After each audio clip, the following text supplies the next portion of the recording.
We have a few delicate things that are inside at the moment with heating, and they'll come out as soon as this white stuff goes and the sun re-emerges. Birds are very much like plants in that you have tender through to full hardy and everything in between. So the species we work with at the moment are generally hardy, so this to them wouldn't be a problem.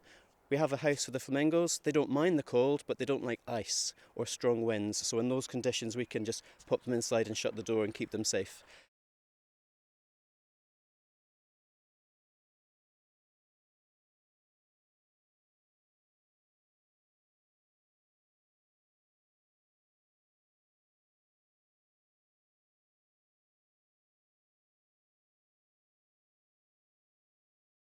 So all down here we'll have the boardwalk.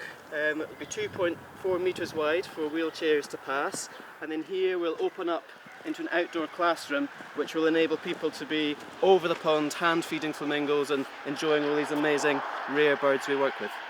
When we're open to the general public as a visitor destination, and to have this area safe and accessible will enable people to visit and enjoy the visit safely, and it means that for us as owners of the site we can be comfortable that people are safe.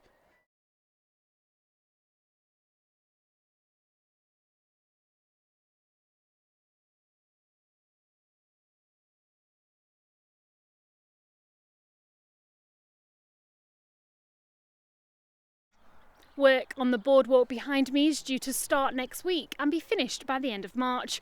Owen is hopeful he'll have the visitor centre up and running and, all going well, be able to welcome back visitors by the summer. Jennifer Cordingley, ITV News, Oxton.